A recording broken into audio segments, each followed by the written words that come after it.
So I'm going to say this at the beginning.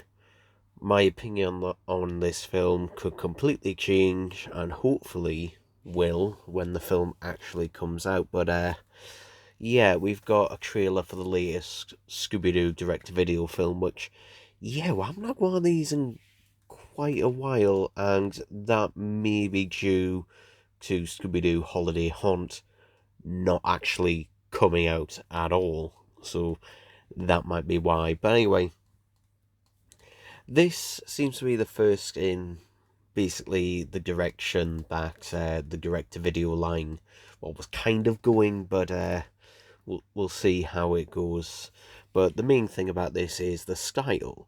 So the style of this seems to mirror the Scooby-Doo and Guess Who style, where it tries to be more of the gang's classic look, but also, whereas before there was a lot of shading in the characters, this seems to be slightly more stylized, like the season 2 version of Scooby-Doo and Guess Who, are also flatter colours and that, and some of it looks alright, but if we actually, I won't play the trailer, but if we actually go through it, the bits I'm pausing on here is interesting, but I think this bit will do nicely if I can play it. So I will say the monster design does look better. It looks more monstrous. I will give it that. It does look a lot more monstrous, because I have felt that a lot of the monster designs, in the last few years have been fairly weak. I will give these ones do look better. A lot, actual trying to look more scary rather than just more goofy. Like, I'll give you an example. Return to Zombie Island. I really hate that film. I really do. I hated it so much I made my own audio version of what a sequel could have been. But anyway, the zombies in that look absolutely dreadful in that film.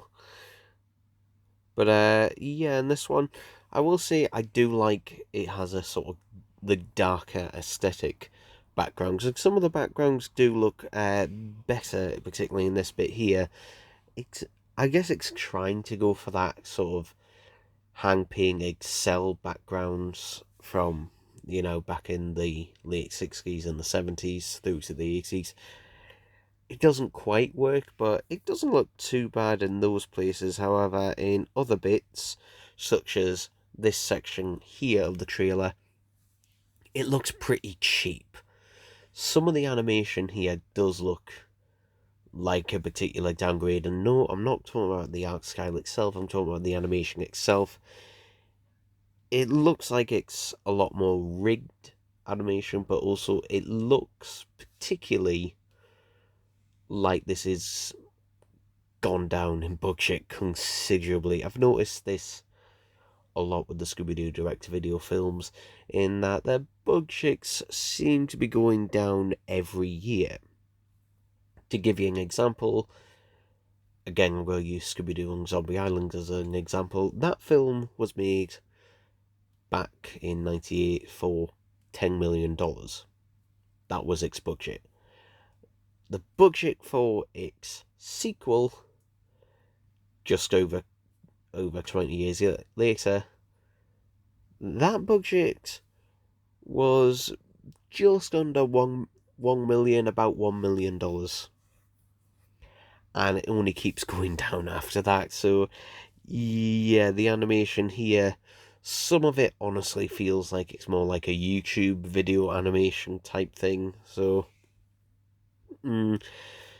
we'll see. But obviously, the big talking point is that in this trailer, there's the reveal that all the Scooby-Doo monster costumes, at least from the Where Are You in that era, from the classic era, were all made by the same person. I don't know what it is about modern Scooby-Doo constantly referencing its past. I really don't know, 'cause I'm not sure who that's for. Because, you've got the classic fans who won't appreciate that, and then you've got the newer kids and that who won't know what you're referencing. It's kind of like the same case that's been happening a lot recently, but yeah, I don't know why we're referencing all the mysteries and then all the costumes from all of the gang's foes, and it explains why they're all supernatural. Just like, the thing is, one, not all of them were supernatural, and two, a lot of them, that isn't the case for a lot of them, because a lot of them exclaim how they made their own costumes. For example, the ghost clown, and that he was just, a regular clown. So, yes, he didn't have to go and get a costume, he was working for a circus. Mm. And the ghost we have in the second ever episode, or third, depending on whether you go by production order or air date order, that was a sheet. So, again, and we've got a lot of them that just exclaim things like, for example, the 10,000 volt ghost from Scooby-Doo show. Yeah, that isn't exactly just a costume like that. That could just be well made. You'd have to have some knowledge. So yeah, seeing that all made by one person. Yeah, and also the fact that it's Velma who says this. I really hate Velma nowadays. I really do.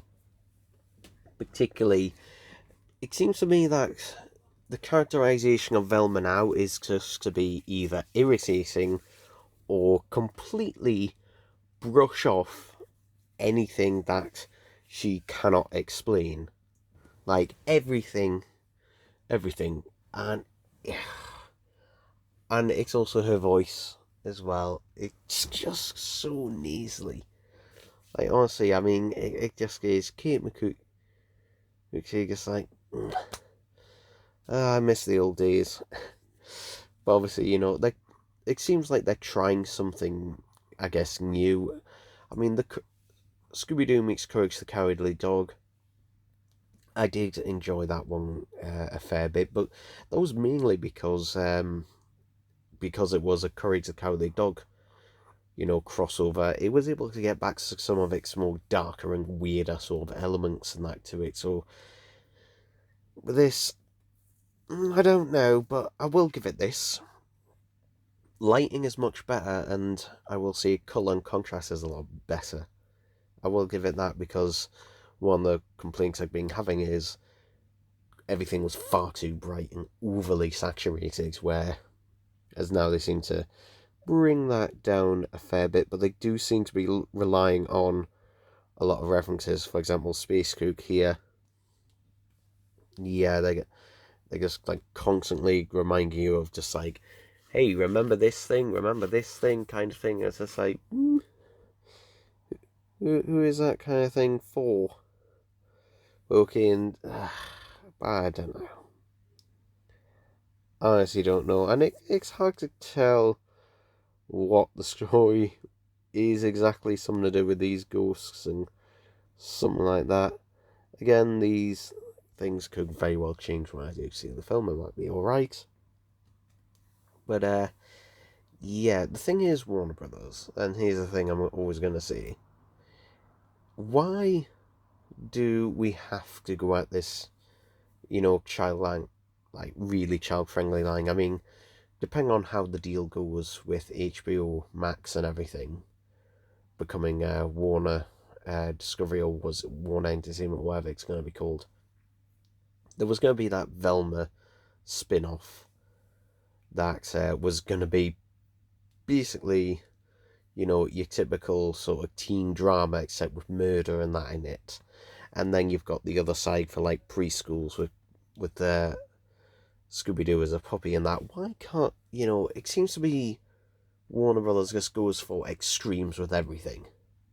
Like, if it's for adults, it has to be extremely for adults. If it's for kids, it's got to be extremely, child focused and that. Why not just have two lines? You can do the kid really, young kid kind of, because these have been seemingly aiming for younger and younger demographics as it's been going on. Why not have a line that, is a sequel to the original 4 direct-to-video films from Zombie Island through to Cyber Chase? Why not continue with them in that sort of style? But yeah, I guess less so Cyber Chase because that was kind of when things were starting to change. But I would like something like that. But yeah, this, mm, I don't, I'm not quite sure what to think about this. It has me worried about a few things. But yeah, the last one was all right. Was fair, decent-ish. Although I've got no desire to go watch it again. Zero desire at all to go actually watch that one again. I watch the early direct-to-video films. I watch them every year constantly, particularly around Halloween time and that. But the others, especially the more recent ones, yeah, no, no, I got no desire. Heck, half the time I can't even remember them. I think was the Saw and the Scoob, which I completely forget everything about it. And then there was Halloween Scoob, which I only vaguely remember. So yeah, a lot of them just kind of don't leave that lasting impact. They're kind of like very, very disposable. They don't have that, oh, that is something you'll remember in them. Yeah. But yeah, that's what I think about that so far in the trailer, so there we go.